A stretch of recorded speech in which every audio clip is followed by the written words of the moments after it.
الشيطان الرجيم بسم الله الرحمن الرحيم شهر رمضان الذي أنزل فيه القرآن هدى للناس وبينات من الهدى والفرقان وقال النبي صلى الله عليه وسلم اقرأوا القرآن فإنه يأتي يوم القيامة شفيعا لأصحابه۔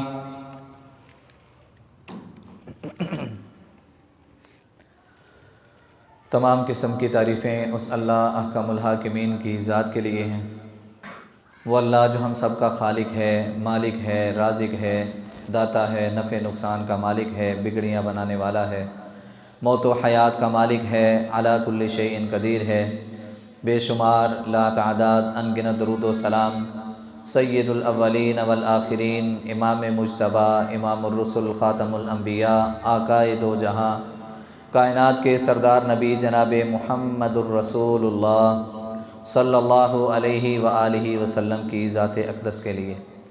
صاحبوں اور ساتھیوں، قابل احترام تشریف فرما ماں اور بہنوں، اللہ مالک العلام کا بے حد احسان ہے کہ جس اللہ احکم الحاکمین نے اپنے خاص فضل سے، اپنے خاص کرم سے، اپنے خاص احسان سے اور اپنی خاص عنایت سے ہم سب کو مسلمان ہونے کے ساتھ ساتھ توحید کی سمجھ دینے کے ساتھ ساتھ رسول اللہ صلی اللہ علیہ وآلہ وسلم کا امتی بنایا۔ دعا ہے کہ اللہ احکم الحاکمین ہم سب کو نبی علیہ الصلاۃ والسلام کے نقش قدم پر اپنی زندگیوں کو گزارنے کی توفیق عطا فرمائے، اور یقین جانیے حقیقتاً یہی محبت ہے کہ ہم جس سے محبت کرتے ہیں، میری مراد نبی علیہ الصلاۃ والسلام، نبی علیہ الصلاۃ والسلام کے قول، فعل اور عمل کے مطابق اگر ہماری زندگیاں ہو گئیں، یقین جانیے ہماری دنیا بھی اچھی بن جائے گی اور ہماری آخرت بھی اچھی بن جائے گی۔ دنیا میں بھی اللہ ہمارا ساتھ دے گا، اور کل قیامت کو بھی اپنی رحمت کی نظر فرما کے اپنی رحمت کے ساتھ ہم سب کو نبی علیہ السلام کی رفاقت میں رب العالمین جنت کا ساتھ نصیب فرمائے گا۔ اللہ احکم الحاکمین ہم سب کو ایسی زندگیاں بنانے کی توفیق عطا فرمائے۔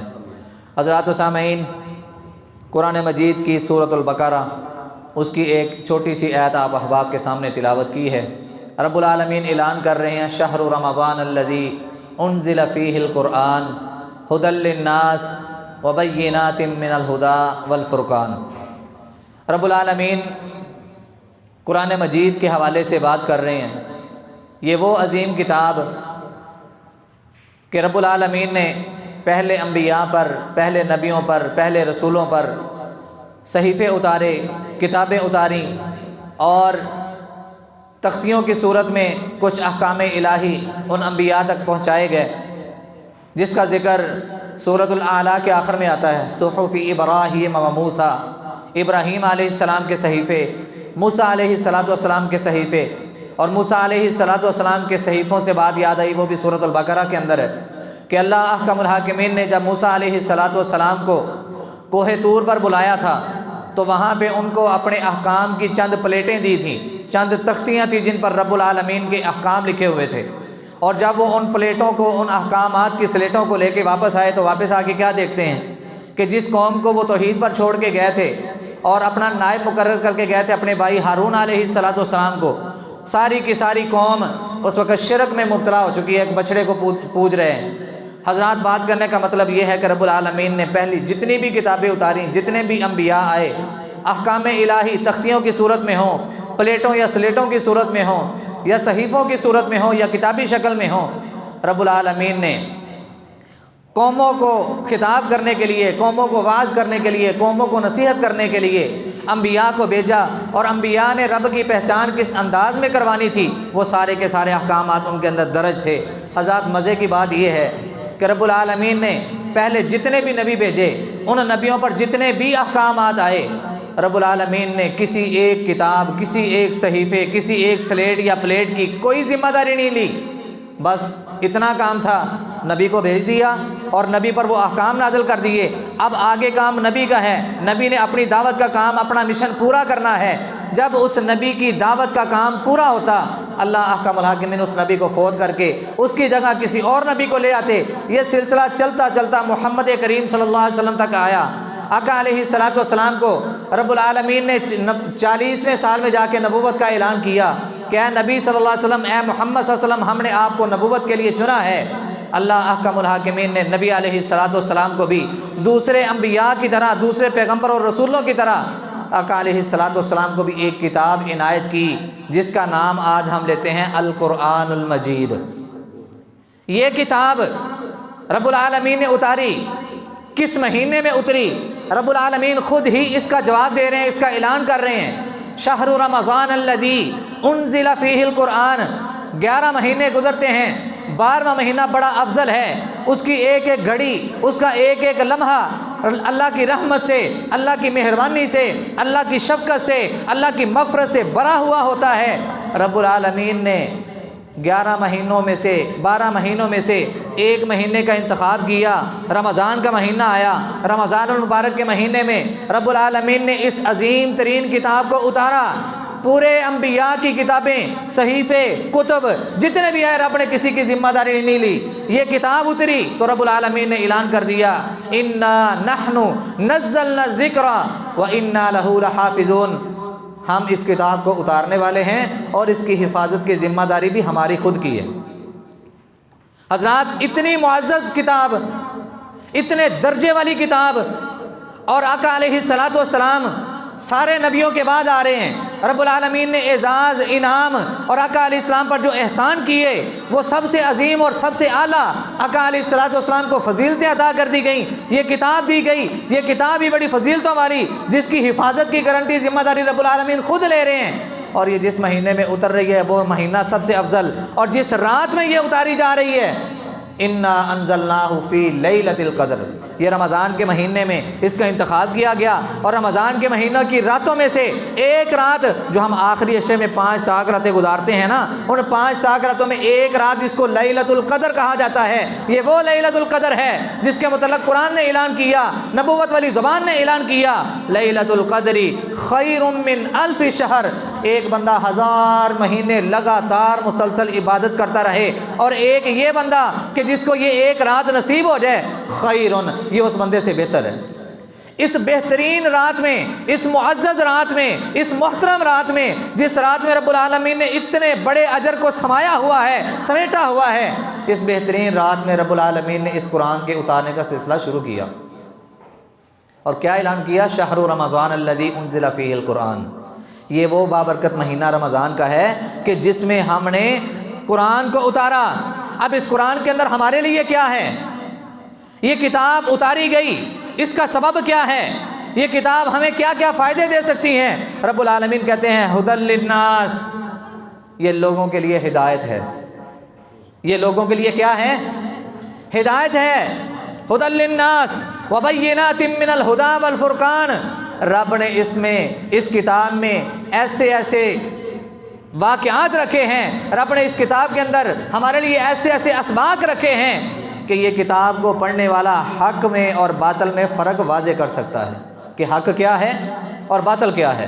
اللہ احکم الحاکمین ہم سب کو قرآن سے ایسی محبت نصیب فرمائے، ہمیں قرآن پڑھنے والا بنائے، ہمیں قرآن پڑھانے والا بنائے، قرآن سیکھنے اور سکھانے والا بنائے، کیونکہ تاجدار نبوت جناب محمد صلی اللہ علیہ وسلم نے اعلان کیا، اے لوگو اقرأ القرآن، کل قیامت کا دن ہوگا، آدم علیہ السلام سے لے کے اس کائنات میں آنے والے آخری انسان تک پوری خلقت موجود ہوگی، باپ اور ماں بھی موجود ہیں، ان کی آل اولاد بھی موجود ہے، ان کی نسلیں بھی موجود ہیں، اس کائنات میں آخری انسان تک جو آنے والا ہے اس سمیت وہاں پر پوری انسانیت موجود ہوگی۔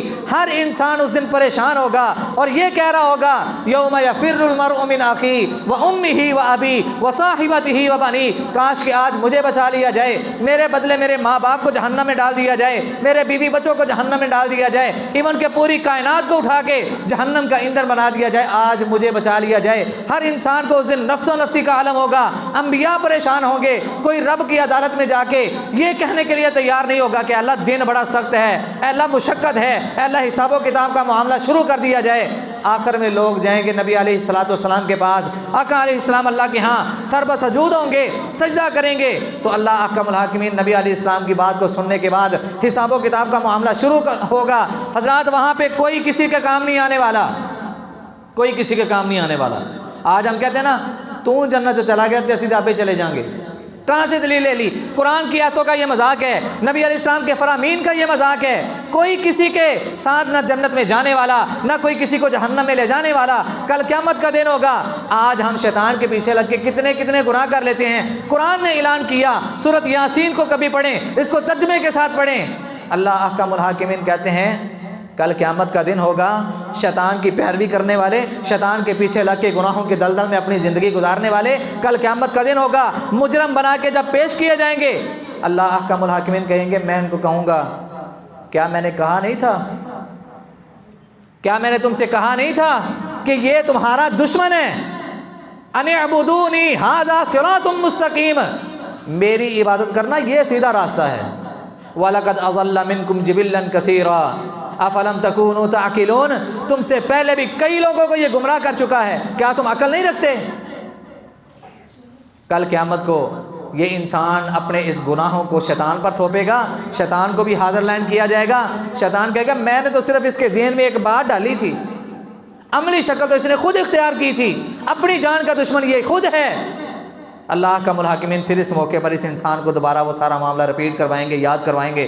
کیا میں نے تیرے لیے جو کتاب قرآن تیری رہنمائی کے لیے، ہدایت کے لیے، حق و باطل میں فرق کرنے والی کتاب تمہارے پاس بھیجی تھی کہ نہیں بھیجی تھی؟ کیا کبھی اس کو پڑھا تھا؟ کیا کبھی اس پر غور کیا تھا؟ میں نے علل اعلان کہا تھا کہ شیطان کے پیچھے نہ چلنا، میری عبادت کرنا، یہ تمہارا کھلا دشمن ہے. انہ لکم عدو مبین، یہ تمہارا کھلا دشمن ہے، لیکن تم لوگوں نے میری بات کو مانا نہیں. آج کیا انجام ہوگا؟ اس کو پکڑ کے جہنم رسید کر دیا جائے گا. اللہ کا ملاقم ہم سب کو محفوظ فرمائے. حضرات کل قیامت کا دن ہوگا جب کوئی کسی کا کام نہیں آنے والا. نبوت والی زبان سے اس بندے کے لیے خوشخبری ہے، بشارت ہے. آقا علیہ الصلوۃ والسلام نے فرمایا وہ بندہ دنیا میں رہتے ہوئے جس نے اس کتاب کو پڑھا، پڑھنے کے بعد اس کے جو احکامات تھے ان کو اپنی زندگی میں شامل کیا، حلال چیز جو قرآن نے بتائی اس نے اس کو حلال جانا، قرآن نے جس کو حرام کیا اس نے اس کو حرام جانا، جو اس میں احکامات مل رہے تھے اس نے ان سے سبق آموز ہو کے اپنی زندگی کو گزارا. کل قیامت کا دن ہوگا جب کوئی کسی کے کام نہیں آئے گا. نبی علیہ السلام نے فرمایا فَإِنَّهُ يَأْتِي يَوْمَ الْقِيَامَةِ شَفِيعًا لِأَصْحَابِهِ، یہ کتاب قرآن مجید خود رب کی عدالت میں آئے گی. رب العالمین اس کتاب کو زبان عطا کرے گا، یہ اپنے پڑھنے والے کی وکالت کرے گی اور کیا کہے گی؟ اے اللہ، لوگ اپنے کام کاج میں مصروف تھے، لوگ اپنی عیش و عشرت والی زندگی میں مصروف تھے، مجھے پڑھنے کے لیے کوئی تیار نہیں تھا، ٹائم دینے کے لیے تیار نہیں تھا. ہم اپنا ہی حساب لگا لیں نا ذرا. اینڈرائڈ کا دور جا رہا ہے، ٹچ موبائل سب کے پاس ہے. رات کو جلدی ایک تو ہمیں نیند نہیں آتی، اور اگر آ بھی جائے صبح جیسے ہی آنکھ کھلتی ہے سب سے پہلا کام ہمارا کیا ہوتا ہے؟ ٹیبل پہ رکھا ہے، تکیے کے نیچے رکھا ہے، چارجنگ پہ لگایا ہے، جو بھی کیا سب سے پہلے اٹھتے سار ہم نے دیکھنا آمیر راتی میں واٹس ایپ تے میسج کیندا آیا ہے، انسٹا تے مینوں فالو کنے کیتا ہے، ٹک ٹاک تے مینوں فالو کنے کیتا ہے، میری فالوئنگ کنی ہو گئی ہے، فیس بک تے جیڑی میں راتی اپلوڈ کیتی سی اون تے مینوں کمنٹس کی آئے نے. کیوں جی ایسا ہوتا ہے کہ نہیں؟ اس کے بعد ہم اٹھتے ہیں اور اٹھتے ساتھ ہی ہمیں اس چیز کی فکر ہو جاتی ہے کہ اس پاپی پیٹ کے لیے بھی میں نے کچھ کرنا ہے، اس کو بھرنے کے لیے بھی کچھ کرنا ہے، میرے بیوی بچے ہیں ان کے لیے بھی کچھ کرنا ہے. اپنی فکر اور آخرت کی فکر تو ختم ہی ہو گئی کہ میں نے اپنی آخرت کے لیے کچھ کرنا ہے، اور اپنی آخرت میں کرنے والے جو کام ہیں وہ اس کتاب کے اندر رب العالمین نے درج کر دیے ہیں، کبھی میں نے اس کو پڑھا ہی نہیں ہے. نبی علیہ السلام نے فرمایا کل قیامت کا دن ہوگا، قرآن پڑھنے والا، اس پر عمل کرنے والا، فَإِنَّهُ يَأْتِي يَوْمَ الْقِيَامَةِ شَفِيعًا لِأَصْحَابِهِ، یہ کتاب رب کی عدالت میں آ کے کہے گی اللہ میں اس کے ایمان کی گواہی دیتی ہوں. یہ کتاب کی ایک ایک صورت رب سے مکالمہ کرے گی، اور حدیث میں یہاں تک آتا ہے کہ رب سے جھگڑا کرے گا یہ قرآن اور کہے گا کہ آج اگر میں تیری سچی سچی کتاب ہوں تو اللہ میری سفارش کو قبول کر کے اس بندے کو معاف کر دے، یہ مجھے پڑھتا تھا، میری تلاوت کرتا تھا، میرے احکامات پر عمل کرتا تھا، اگر تیری سچی کتاب ہوں آج میری بات کو مان لیا جائے، میری سفارش کو قبول کر لیا جائے، میں آج اس کی وکالت میں ہوں. رب العالمین اس کی سفارش کو قبول کر کے بندے کو معاف کر کے جنت کا داخلہ عطا کر دیں گے. کام کیا کیا ہے؟ قرآن کو پڑھا ہے، قرآن کو سیکھا ہے، قرآن کو اپنی زندگی میں ڈالا ہے، قرآن پر عمل کیا ہے. اللہ ہمیں ایسی زندگیاں بنانے کی توفیق عطا فرمائے. حضرات یہ وہ کتاب، یہ وہ قرآن کہ نبی علیہ الصلوۃ والسلام ہر رمضان المبارک میں جبرائیل امین علیہ السلام کے ساتھ دور کیا کرتے تھے۔ نبی علیہ السلام جبرائیل کا قرآن سنتے، اپنا قرآن سناتے، دونوں ایک دوسرے کو قرآن مجید سناتے ہیں۔ اور جب نبی علیہ السلام کی زندگی کا آخری سال آیا، اس سال آقا علیہ السلام نے 2 مرتبہ قرآن مجید سنایا۔ کس کو؟ جبرائیل علیہ السلام کو، یعنی کہ 2 دور کیے۔ اور یہ وہ کتاب کہ جب اترنا شروع ہوتی ہے، نبی علیہ السلام کے پاس جبرائیل علیہ السلام وحی لے کر آتے ہیں۔ آقا علیہ السلام اس وحی کو سنتے ہیں اور کوشش کرتے ہیں ان کے ساتھ پڑھنے کی، کہیں بھول نہ جائے۔ آسمان والے رب نے دیکھا، آسمان والے رب نے یہ منظر دیکھا کہ میرا نبی یاد کرنے میں جلدی کر رہے ہیں۔ اللہ احکم الحاکمین نے جب دوبارہ وحی اتری، اللہ احکم الحاکمین نے نصیحت کی کہ اے محمد صلی اللہ علیہ وسلم، بھلا آپ کس وجہ سے پریشان ہوتے ہیں؟ آپ کا کام ہے وہ وحی کو لینا، اس کو توجہ سے سماعت کرنا، اس کو یاد کروانا، اس کو آپ کے دل و دماغ میں محفوظ کرنا۔ یہ رب العالمین کا کام ہے، آپ کو پریشان ہونے کی ضرورت نہیں ہے۔ لہذا آپ جلدی نہ کیا کریں۔ نبی علیہ السلام نے اپنے جو مقرر کردہ کاتبین وحی تھے، ان کی حالت بھی یہ ہے، ان کی کیفیت بھی یہ ہے کہ جب بھی قرآن کا کوئی مقام اترتا، آقا علیہ السلام ان کو بلاتے کہ قرآن کا یہ مقام آیا ہے، یہ صورت ہے، یہاں پہ اس کو رکھنا ہے۔ وہ لکھتے اور لکھنے کے ساتھ ساتھ ان کی کوشش ہوتی کہ ہم اس کو فی الفور یاد کر لیں۔ ان کے ایمان تو اس لیول کے تھے کہ قرآن کا ایک مقام بھی اترتا اس کو وہ فوراً یاد کر لیتے۔ آج ہمارے پاس پورے 30 کے 30 پارے موجود ہیں، کیا کبھی یہ تڑپ، یہ شوق میرے اندر بھی پیدا ہوا ہے کہ یار میں بھی قرآن کو کچھ یاد کر لوں؟ قرآن کی چند صورتیں میرے ذہن میں بھی ہونی چاہیے، میرے دل و دماغ میں بھی ہونی چاہیے۔ میں کم از کم اپنی نماز کی درستگی تو کر لوں۔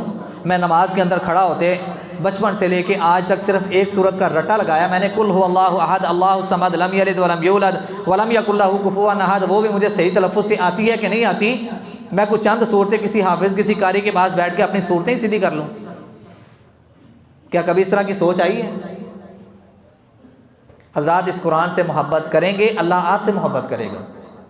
اس قرآن کو پڑھیں گے، اس پر عمل کریں گے، کل قیامت کو رب العالمین آپ کی وکالت میں اس قرآن کو کھڑا کر دے گا۔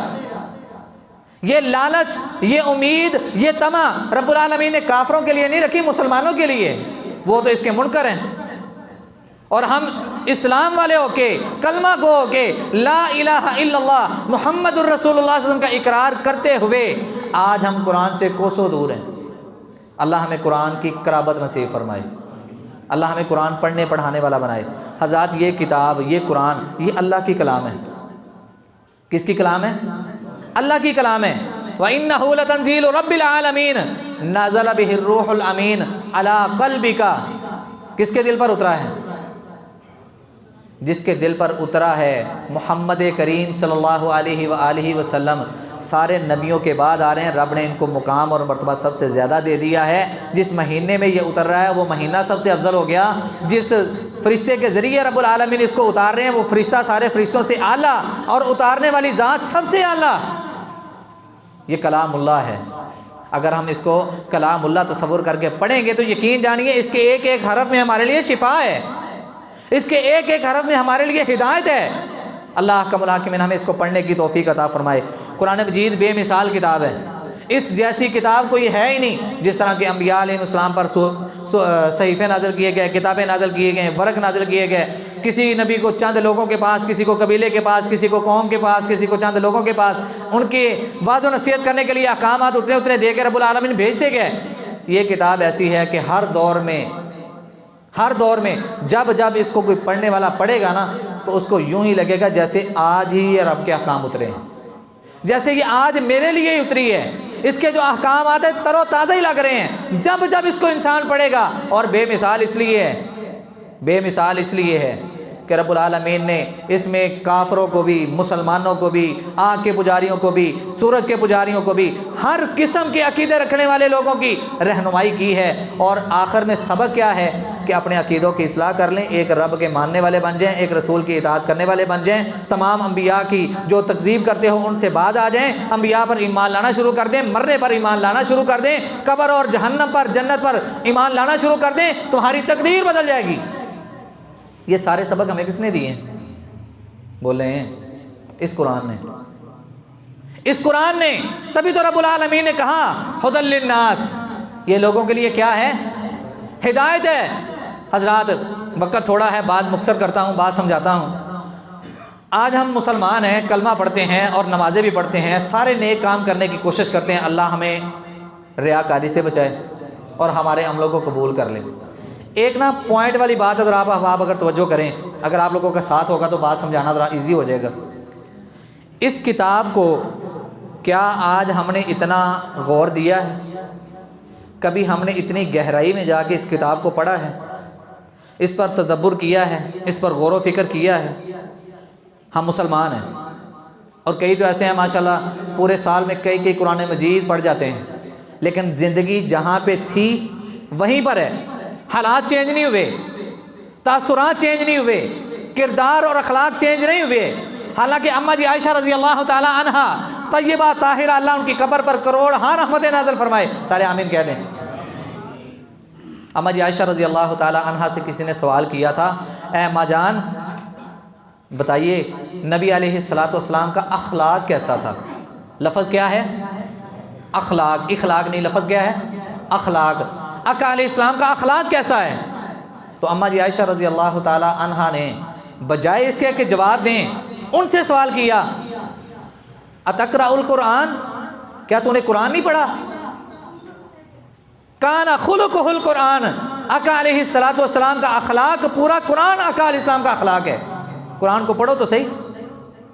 آج اس کتاب کو تدبر سے، غور و فکر سے پڑھنے والا ایک کافر اگر وہ مسلمان ہو سکتا ہے تو آج کا مسلمان اس پر تدبر کر کے اپنی زندگی کو کیوں نہیں بدل پایا؟ لمحہ فکریہ ہے کہ نہیں؟ آقا علیہ الصلوۃ والسلام ابھی نبوت کا اعلان نہیں کیا، آقا علیہ الصلوۃ والسلام نے لوگوں کے اندر میل جول رکھا، لوگ آقا علیہ الصلوۃ والسلام کے ساتھ ہیں، لیکن جیسے ہی نبوت کا اعلان ہوا، جیسے ہی قرآن کے مقامات اترنا شروع ہوئے، اختلافات شروع ہو گئے، راستے الگ ہونے شروع ہو گئے، اپنے بیگانے ہونے شروع ہو گئے۔ لیکن اس کے باوجود وہ لوگ جن میں عمر فاروق رضی اللہ تعالیٰ عنہ کا نام ہے، ابو جہل کا نام ہے، عتبہ شیبہ کا نام ہے، یہ جتنے بھی کافروں کے بڑے بڑے چودھری، عمر فاروق رضی اللہ تعالیٰ عنہ نے ابھی اسلام قبول نہیں کیا، لیکن یہ اس وقت کافروں کے ہاں بڑے معتبر ترین اور طاقتور انسان سمجھے جاتے تھے۔ حضرات انہوں نے لوگوں پر پابندی لگا دی، لوگوں پر لاک ڈاؤن لگا دیا، پابندی لگا دی کہ کوئی بھی اس محمد کا قرآن سننے کے لیے نہیں جائے گا صلی اللہ علیہ وسلم۔ آقا علیہ السلام پر قرآن کا جو مقام اترتا تھا، نبی علیہ الصلوۃ والسلام بیت اللہ کے اندر آتے اور وہاں پہ آ کے رات کو قیام اللیل کرتے، اور اس قیام اللیل میں آقا علیہ الصلوۃ والسلام کی پیاری زبان سے خوبصورت کلام جب سنتے لوگ تو ان کی نیندیں اڑ جاتی اور ان کا دل کرتا کہ اس قرآن کو سنتے رہیں سنتے رہیں سنتے رہیں۔ جب ان چاروں کو پتہ چلا کہ لوگ تو اس کی طرف جانا شروع ہو گئے ہیں، یہ تو اس کا کلمہ پڑھ لیں گے، یہ تو اس کے ساتھی بن جائیں گے، تو پابندی لگا دی گئی، کوئی بھی جائے گا نہیں۔ لیکن اپنی حالت کیا ہے؟ اپنی حالت کیا ہے؟ لوگوں پر پابندی لگا دی، لوگوں کو گھروں میں بند کر دیا۔ جب رات ہوئی، نبی علیہ الصلوۃ والسلام کے قرآن پڑھنے کی آواز جب ان کے کانوں میں پڑی، یہ اپنے بستروں پر ٹک نہیں سکے، یہ اپنے بستروں پر آرام سے لیٹ نہیں سکے، چاروں گئے چھپ چھپ کے جا کے نبی علیہ السلام کا قرآن سن رہے ہیں۔ نبی علیہ السلام کا قیام اللیل ختم ہوا، واپس آئے، ایک ہی چوک میں آ کے چاروں اکٹھے ہو گئے، تو کدھروں آیا، تو کدھروں آیا، تو کدھروں آیا؟ اوے نا، ہم تو لوگوں کو منع کرتے ہیں۔ لوگوں کو اگر پتہ چل گیا کہ یہ ہمیں منع کر کے خود محمد عربی کے قرآن سننے کے لیے جاتے ہیں صلی اللہ علیہ وسلم، تو لوگ ہمارے اوپر اعتبار کرنا بند کر دیں گے۔ آج جو ہو گیا سو ہو گیا، آج کے بعد ہم بھی نہیں آئیں گے۔ اگلا دن ہوا پھر وہیں پہ، اگلا دن ہوا پھر وہیں پہ۔ اور بات کو مزید سمجھانے کے لیے عمر فاروق رضی اللہ تعالیٰ عنہ کا قبول اسلام کا جو واقعہ ہے وہ آپ کے سامنے رکھنا چاہتا ہوں کہ اگر ایک غیر مسلم انسان اس قرآن پر تدبر کرے، غور کرے اور اس کو سمجھے، رب اس کو اگر اسلام کی روشنی دے سکتا ہے تو جو اسلام کا لبادہ اوڑھے ہوئے ہیں، یہ قرآن ان کے لیے راہ ہدایت والا ذریعہ کیوں نہیں بنا آج تک؟ عمر فاروق رضی اللہ تعالیٰ عنہ نبی علیہ السلام کا قتل کرنے کے لیے جا رہے ہیں کہ آج یہ قصہ ہی ختم کرتا ہوں، جو یہ کہتا ہے کہ میرا رب ایک ہے، میں رب کا رسول ہوں، میری بات کو مانو، رب تمہیں جنت عطا کر دے گا، اگر میری اور میرے رب کی بات کو ٹھکرایا تمہارا ٹھکانہ جہنم ہوگا اور قبر کے اندر سوال و جواب ہوں گے، قبر عذاب میں مبتلا کر دی جائے گی، ایسا ہو جائے گا ویسا ہو جائے گا، آج یہ قصہ ہی ختم کرتا ہوں۔ ابو جہل نے نبی علیہ السلام کے سر کی قیمت لگائی اور چیلنج کیا، جو نبی علیہ السلام کا سر لے کے آئے گا میں اس کو اتنے اونٹ اور گھوڑے دوں گا۔ یہ چیلنج ایکسیپٹ کرنے والے کون تھے؟ عمر فاروق رضی اللہ تعالیٰ عنہ۔ گئے راستے میں حضرت نعیم رضی اللہ تعالیٰ عنہ سے ملاقات ہوئی، پوچھا عمر کدھر؟ ساری بات سنائی، کہا کہ جس چراغ کو آج تم بجھانے کے لیے جا رہے ہو نا، وہ چراغ اتنی آسانی سے بجھنے والا نہیں ہے۔ عمر فاروق رضی اللہ عنہ کہتے ہیں مجھے بھی لگتا تو بھی بے دین ہو گیا ہے۔ کہتے ہیں میں بے دین ہوا ہوں یا نہیں، اس سے بڑی بات بتاؤں، تیرا بہنوئی اور تیری بہن بھی بے دین ہو چکے ہیں۔ اس وقت لوگ کیا کہتے تھے بھلا؟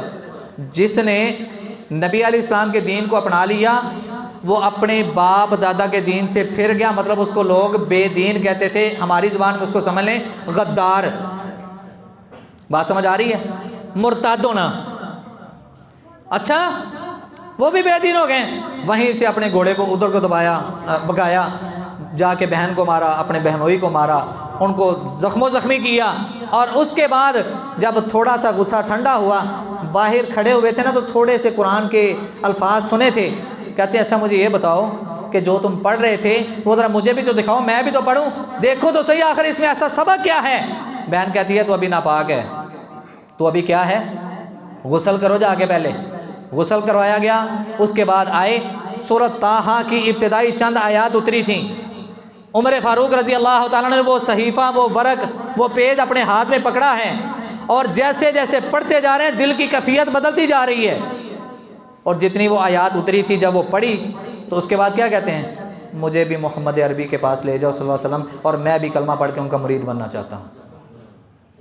حضرات چھوٹا سا پوائنٹ آپ سب کے سامنے ہے کہ اگر ایک غیر مسلم انسان جس نے آج تک قرآن کو نہ پڑھا نہ سنا، اور جب اس کو رب نے غور و فکر کی توفیق دی، اس نے تھوڑا سا تدبر کیا، تھوڑا سا اس کو سمجھا، تھوڑی سی اس پر فکر کی، اپنے دل دماغ کو اس پر حاضر کر کے اس نے اس کی چند آیات پڑھی ہیں ابھی، تو اگر اس کی زندگی کی کیفیت بدل گئی۔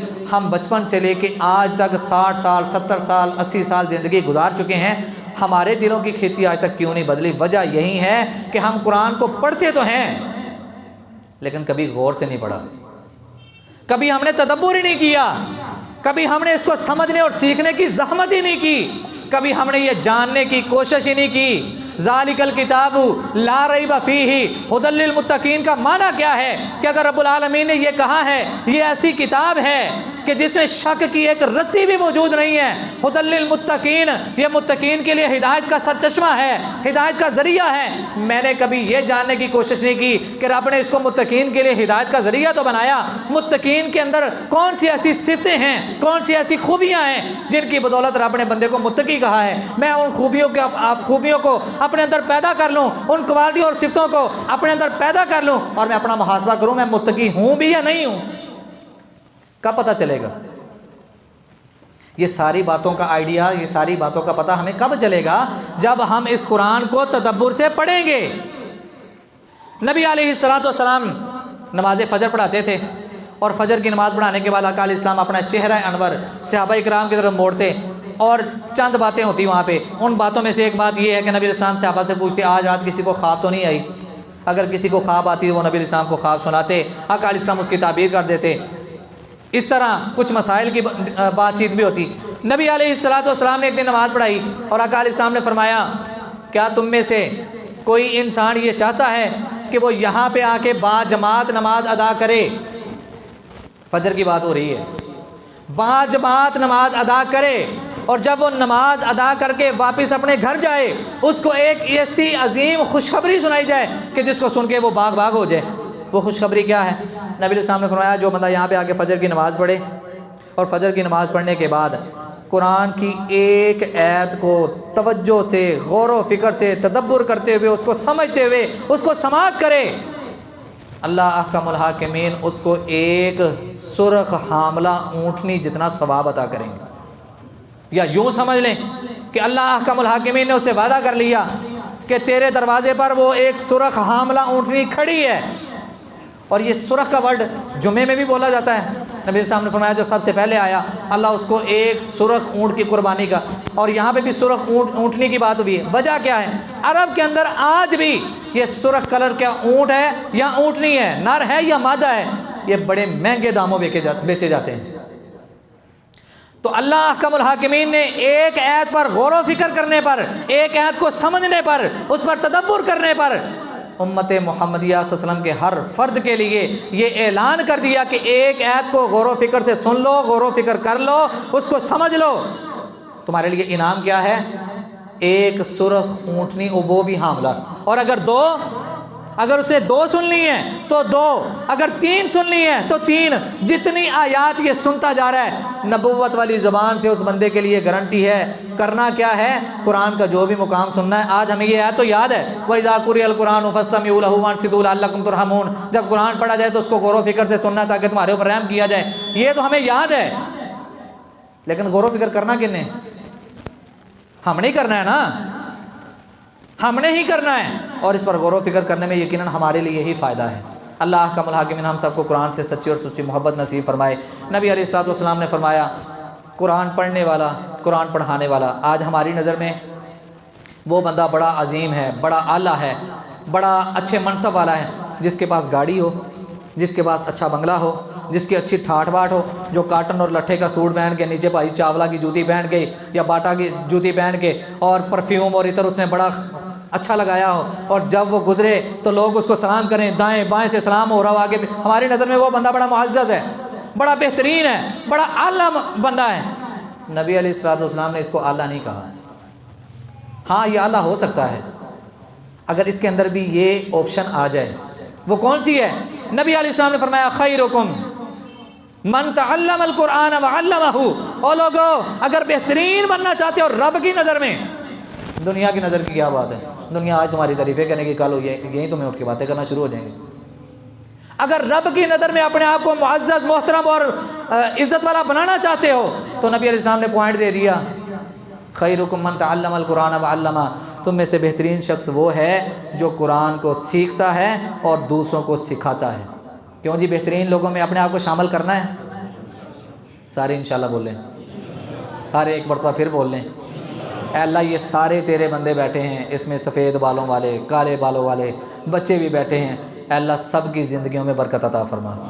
اے اللہ آج ہم قرآن کی فضیلت, قرآن کی عظمت کے بارے میں چند گزارشات سماعت کر کے جا رہے ہیں. اے اللہ ہمارے دلوں کو اپنے قرآن کی محبت سے منور فرما. اے اللہ ہمیں قرآن پڑھنے والا بنا, اے اللہ ہمیں قرآن پڑھانے والا بنا, اے اللہ ہمیں قرآن سیکھنے اور سکھانے والا بنا. حضرات آپ کو دور جانے کی ضرورت نہیں ہے, آپ کی اسی مسجد میں الحمدللہ ہر دن سوائے جمعرات کے ہر دن یہاں پہ مغرب کی نماز کے بعد ترجمہ تفسیر کلاس ہوتی ہے, جس میں تجوید کے ساتھ 1 2 یا 3 آیات پڑھی جاتی ہیں, اس کے ساتھ ان کا ترجمہ کیا جاتا ہے, اس کے ساتھ جو تفسیر ہوتی ہے وہ بیان کی جاتی ہے. آپ اس کلاس کا حصہ بن کے اپنے آپ کو بہترین لوگوں میں شامل کر سکتے ہیں. نبی علیہ السلام نے فرمایا نا قرآن سیکھنے اور سکھانے والا بہترین ہے, تو اپنے آپ کو بہترین بنانے میں آپ اپنا زیادہ وقت نہ صحیح تو 10 منٹ بھی نہیں دے سکتے روزانہ کے. 10 منٹ آپ اس قرآن کو دے دیں, میں اللہ کی قسم اٹھا کے کہتا ہوں یہی قرآن کی محبت کل قیامت کو آپ کی وکالت کے لیے کافی ہو جائے گی. اللہ احکم الحاکمین جو ہم سب نے سنا ہے, سنایا ہے, سب سے پہلے مجھے اور اس کے بعد تمام سامعین کو اس پر عمل کر کے اپنی دنیا اور آخرت کو بہتر بنانے کی توفیق عطا فرمائے. اے اللہ ہم سب کو بھی قرآن پڑھنے والا بنا, ہم سب کو بھی اور ہماری اولادوں کو بھی, ہمارے بیوی بچوں کو بھی, ہمارے ماں باپ کو بھی, ہمارے رشتہ داروں کو بھی, دوست احباب کو بھی, سب کو قرآن سے محبت کرنے والا بنا. اور قرآن سے محبت یہ نہیں ہے کہ صبح دکان کا شٹر آن کیا, الماری سے قرآن مجید پکڑا, اس کو چوما, ماتھے سے لگایا اور دوبارہ غلاف میں لپیٹ کے رکھ دیا. یہ قرآن سے محبت نہیں ہے. قرآن سے محبت یہ ہے کہ بے شک آپ ڈیلی کی 1 آیت پڑھیں, لیکن اس کو تدبر کے ساتھ, اس کو غور و فکر کے ساتھ, اس کو سمجھ کے آپ پڑھیں اور کوشش کریں کہ جو اس سے سبق مل رہا ہے وہ میری زندگی میں آج شامل ہو جائے. اللہ کا الحاکمین ہمیں ایسا ایمان اور ایسی قرآن سے محبت نصیب فرمائے. آخر دعوانا ان الحمد للہ رب العالمین.